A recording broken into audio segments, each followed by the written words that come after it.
Recording.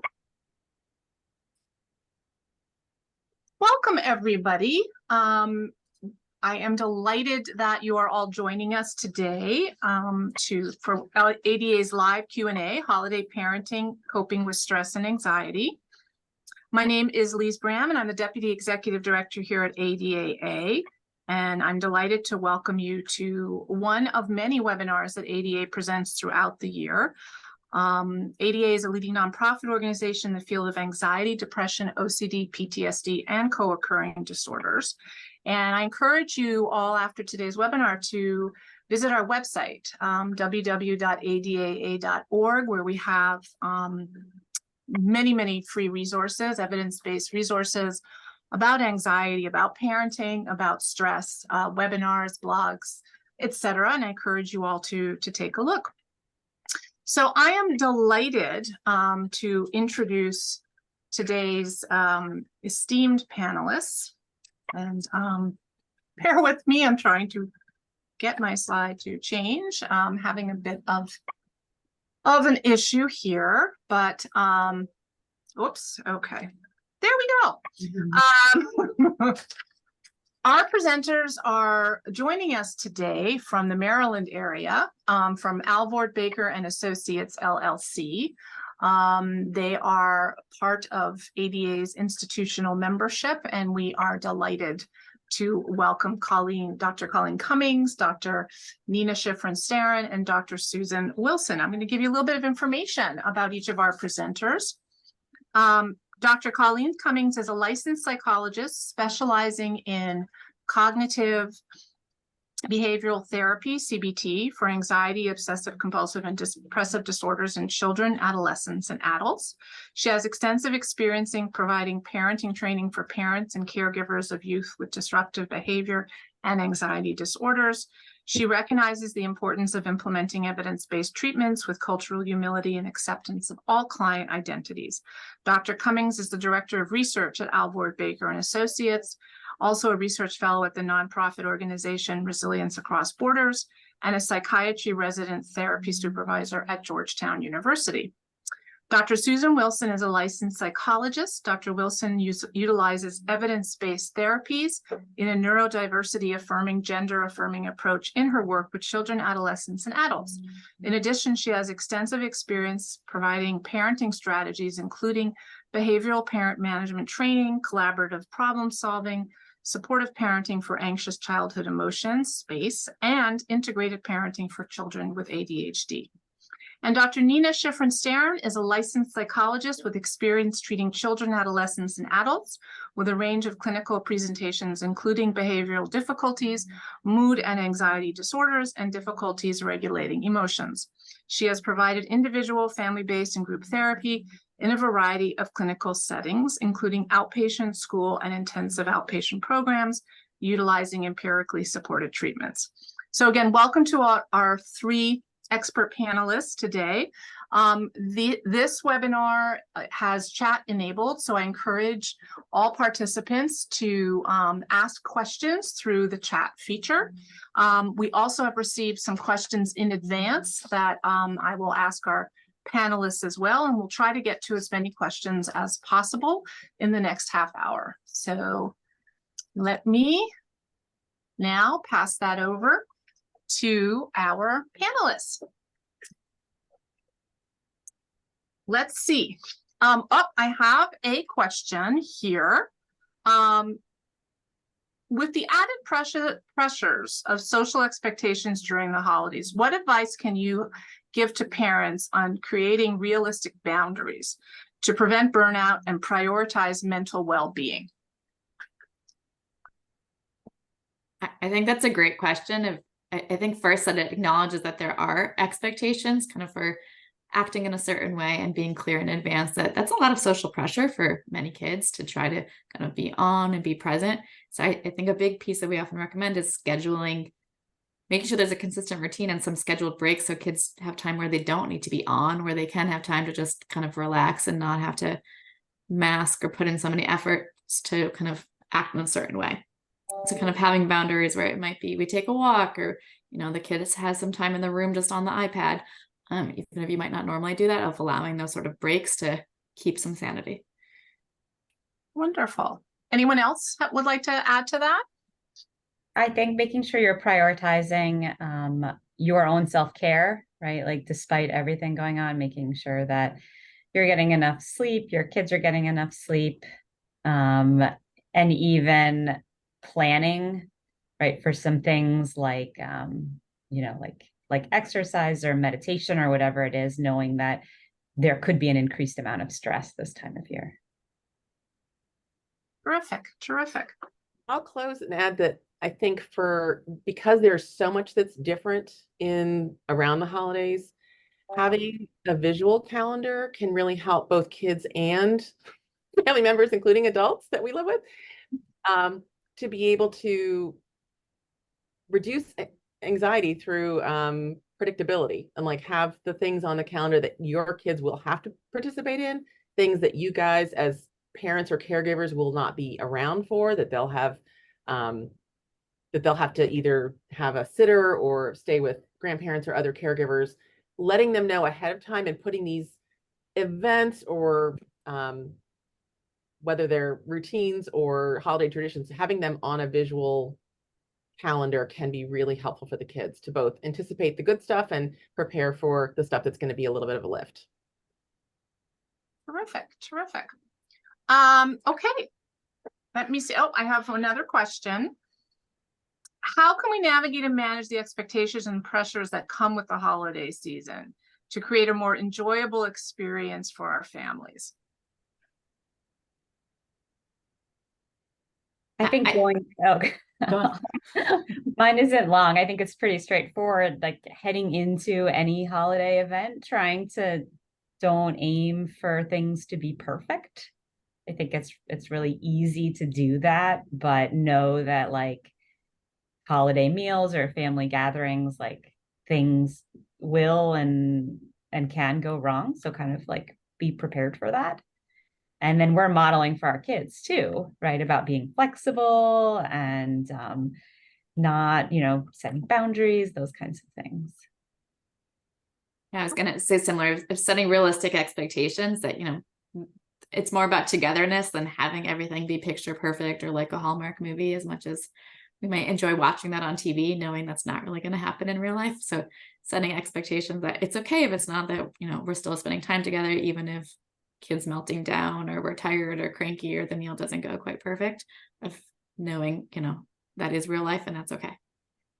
And I think the other piece to consider is togetherness can be very stressful for certain families and for many families. So keeping the boundary of we're going to go do this thing and we're going to leave in 2 hours. So we're going to be there from 4 to 6.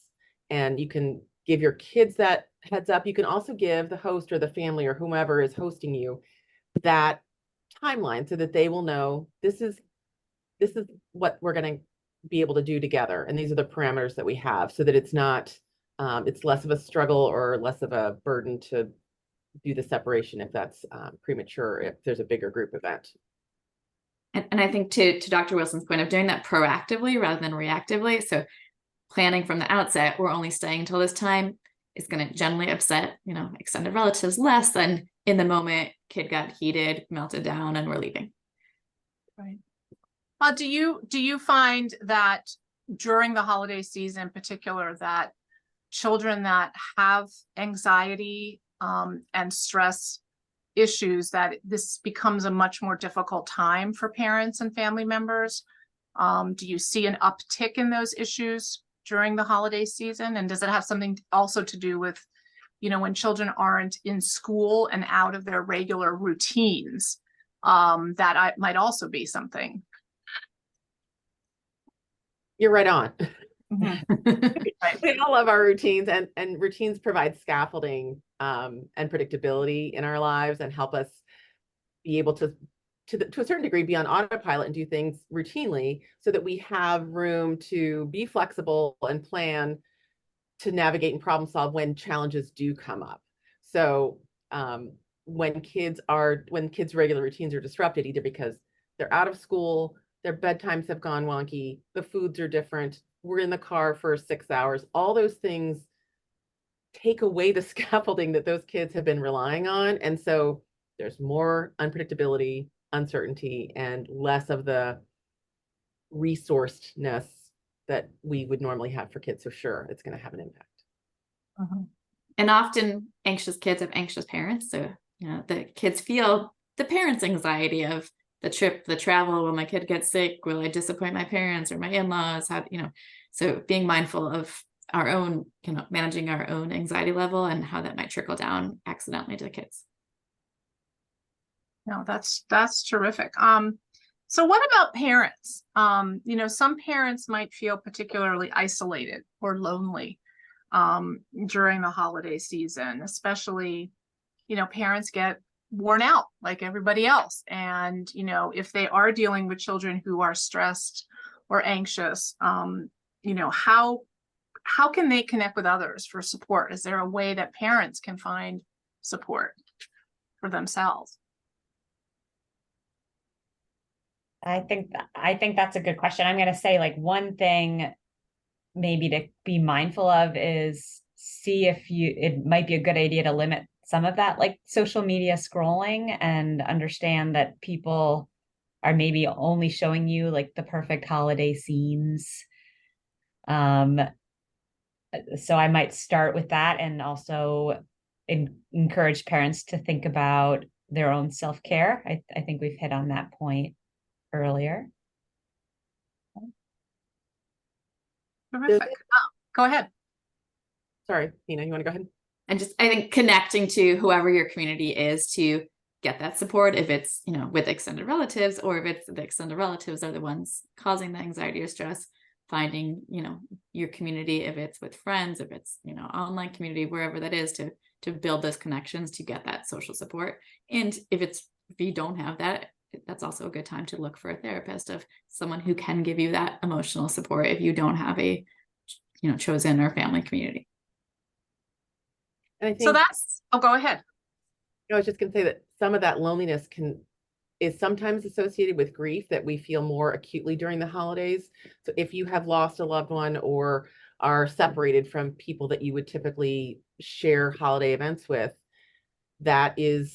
it's a real feeling, and it's cyclical. So it will come back in anniversary fashion if that person was part of your holiday experience. So knowing that ahead of time and validating that for yourself, I'm grieving the loss of this person or those people, is important to do, to sort of normalize that that's actually happening. And like Dr. Cumming was saying, thinking about ways that you do nurture yourself or find nurture and support in your community. And if that's lacking, like Dr. Schifrin-Sarin was saying, being able to either seek out new avenues, people with shared interests, or if it's really impairing, then thinking about consulting with a therapist.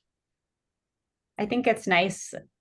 It's not a bad idea for maybe parents to share, right, some of these stresses with each other. Like, not everything has to be, happy and joyful. Like I think it's okay in our conversations to share that, I'm feeling stressed, and that might encourage someone else to talk about their mental health or how they're feeling as well. Absolutely. I mean, one of the things that we received 2 questions focused on this.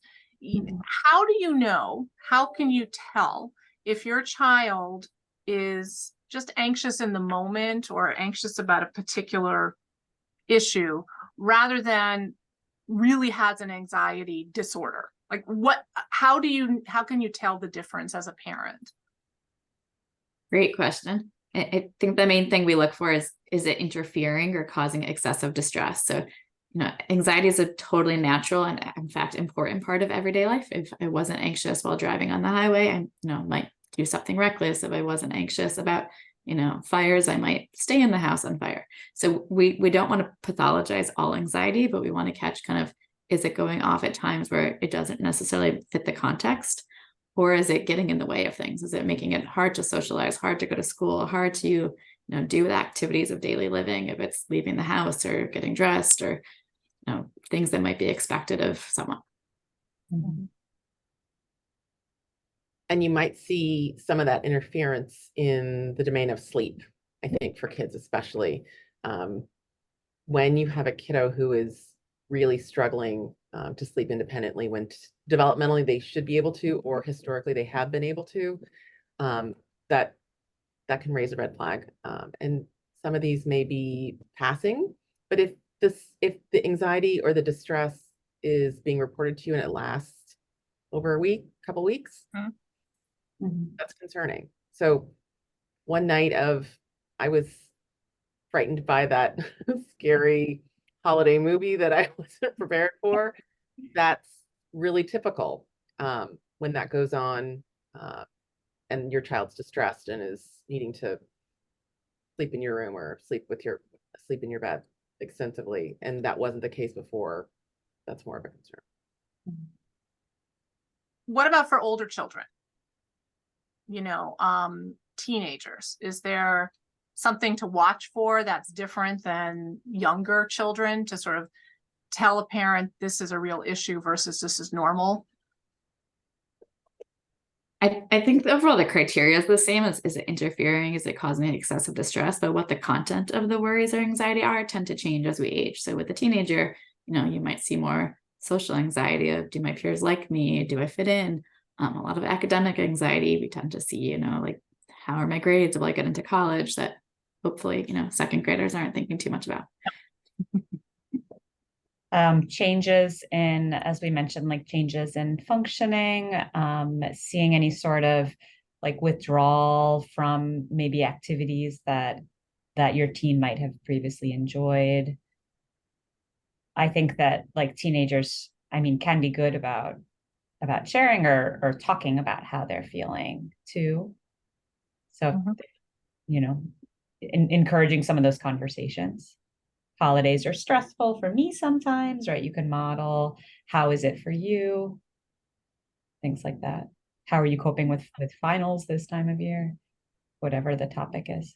And proactively being solicitous of what would be helpful for you. Like, what are some things that we could, as a family, work into our schedule, our plan that would help you navigate what's coming along, whatever that particular anxiety is for your kiddo or teen.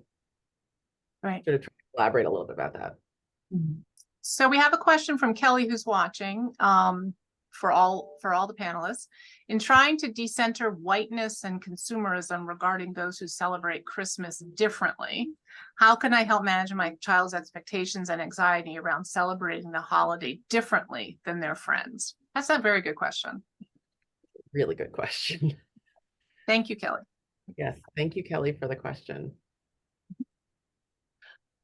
Go ahead. I think a piece of this is just kind of setting the expectations of this is, what we do as a family, or this is how we celebrate, and managing, some kids might feel jealous or left out of what other families celebrate, but also trying to kind of center on like what's important for your family and your own family values, rather than trying to feel like we all have to do the same thing, or we all need to try to make our kids not feel left out by trying to copy with our DAG, of trying to kind of more focus on what feels right as your own family to celebrate. I'll add to, I think, developing, and I don't know how old, Kelly, your kids are in this scenario, but having your kids take part in developing some of the family rituals that you guys will continue is really important. We get our family rituals from all kinds of places, and they can come from our families, or they can come from our chosen families, or they can come from our faith communities, or things that we as a family have uniquely decided to do. And so I would encourage you to think as a family, like, what are some traditions and activities that mean the holidays for us? Whatever the holiday is that you're celebrating, what is meaningful about that to us? And that means even if we are surrounded by consumerism at every turn, and you mentioned whiteness, so there's definitely, if there is any sort of, if your family feels othered in any way, if you have a different ethnicity or race than your neighbors or your community, then really thinking about how do we embrace and pass on our traditions to our kids, letting them know it's valuable. That's terrific. Laurel is asking, do you have resources for parents with children with disabilities? Any kid books you can read to help children with disabilities cope with stress? That's a great question too. That's a great question. Really good question. I think that's one we're going to need to look into and share maybe other resources, unless one of you knows. And I wonder if, I mean, the realm of kids with disabilities is so broad. There's a lot of diversity out there and a lot of different ways people learn. Is there anything specific, Laurel, that you were looking for, or can you give us a little more information about what you might be looking for? Confidence. Laurel wrote confidence. Confidence is a good one. I think that there's also some really good websites that you can go to. Like I'm sure ADAA on the website has some resources, and I looked at like Child's Mind has a lot of videos, and I can find a lot of things on that website. Yeah, they're a great resource. I'm gonna write that down for everybody. Yeah, definitely. So regardless of kids' disabilities, they have strengths. There's being able to zero in on a kiddo's strengths or a teen's strengths, what they are passionate about, what they love, what they feel good about. That's an area to really start helping them embrace and develop some confidence. Being able to support, if that's an activity or if that's an interest of theirs that they can spend time on and contribute to the family or to the holiday tradition, that's one avenue for help boosting that confidence. Thank you. And Laurel just wrote that she works for the Center for Independent Living in Key Largo, Florida, where they help children of all ages who have disabilities. So thank you. Thank you for the question, Laurel.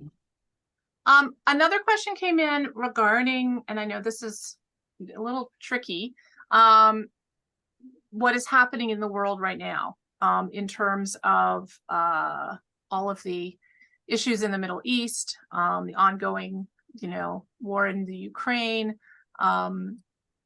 There's a lot of things that are going on, and the media is, ever present in children's lives, and it doesn't go away during the holiday season. And they're going to spend more time at home in front of computers, watching TV, etc. Any tips you can give for parents to minimize problems that come with oversaturation of media, etc.? I think the most basic level is having some parental either control settings or conversations about what media your child's accessing. So, if it's, limiting how much of the news there is, or, TikTok, for example, has a lot of videos about what's going on in the Middle East that you might want to limit, whereas there might be, TV shows that are, more family friendly and less stressful that you do want to encourage. And so I think a lot of this is choosing what media it is, but also when your kids do, of course, come across such news, acknowledging and validating the distress of whatever questions and anxiety they have about, kids being hurt in other countries or what's happening in a war in a place far away, which is, often pretty scary for kids to think about, and adults. Yep. Yeah, I mean, to go off of what Dr. Schifrin-Sterren said, right? It's making just because it's the holidays, right? It's still important to talk about hard things and check in with your kids and validate how they're feeling. Absolutely. Someone asked, are there apps for children to help with sort of calm apps or calming apps, technology that children can use? Yeah, there are. I'm just looking on my phone because I have a couple. Headspace and Mind Shift are some wonderful, we're all cognitive behavioral therapy practitioners, so they reinforce a lot of those CBT skills. So Mind Shift will walk you through kind of catching those thinking patterns and taking brave actions, as well as the Relaxation tools. YouTube is also a treasure trove of relaxation activities. If you just type like relaxation for kids, GoNoodle.com has a lot of that. Those are less apps, but just on the browser. Calm app can be helpful. Sometimes just even buying, like I see a lot of kids use like the Echo Dot and listen to these sort of things at night alone in bed.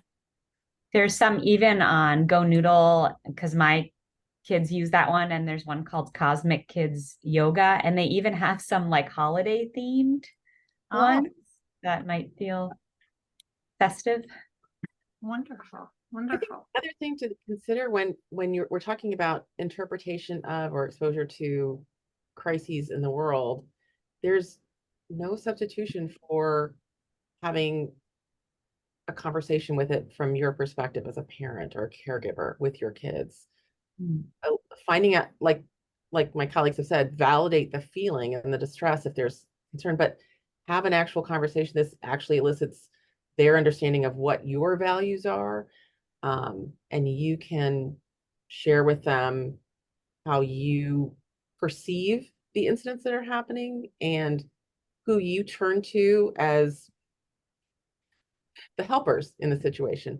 Who are the people who are supporting those in need?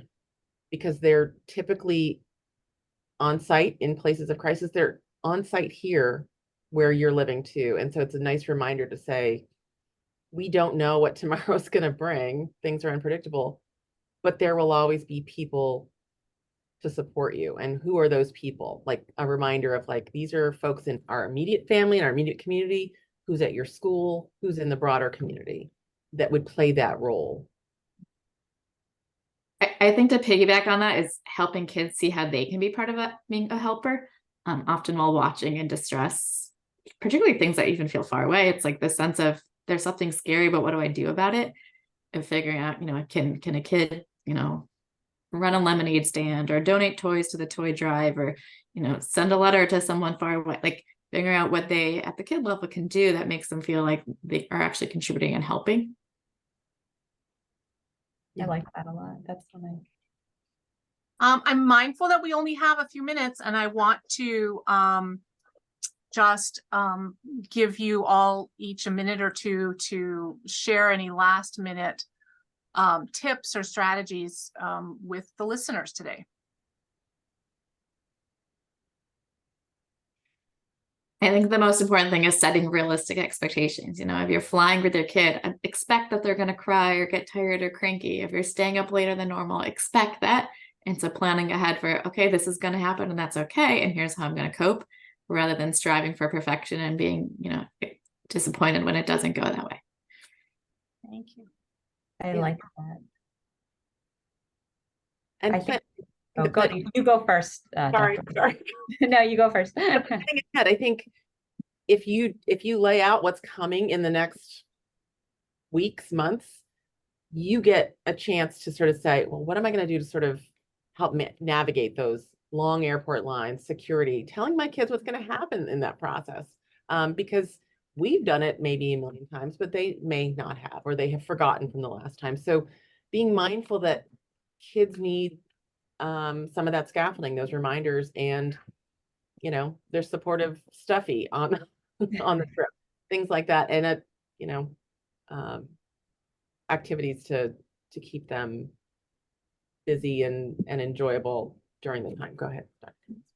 I think reminding yourself too that like the holidays, it is a unique time of year, and it's also temporary, right? So things that may seem like a big deal at the time, aren't lasting, and we'll all return to our normal routines, and maybe we'll have learned something about ourselves and about our families and what can help. And trying not to personalize things, right? Like it's very easy to take things personally from our children if you get them a certain gift and they don't like it, right? Being able to, stay calm and validate their feelings. Terrific. Well, this has been wonderful. I thank all of our panelists, Dr. Cummings, Dr. Schifrin-Starren, and Dr. Wilson. And of course, I thank Alvord Baker and Associates also for participating as an institutional member with ADAA. I do encourage everybody to visit www.adaa.org. If you have, there's a tremendous amount of resources that you can find there for anxiety and stress, parenting, children, teens, etc. And of course, if there are any questions that we didn't get to and you would like one of our presenters to respond to your question, you can email webinars@adaa.org. Again, many thanks for this excellent presentation. Thank you all for joining us. I hope to see you all at another ADA webinar, and best season's greetings to everybody. Take care and thank you again. Thank you. Thanks Thank for having you. us. Bye-bye. Bye.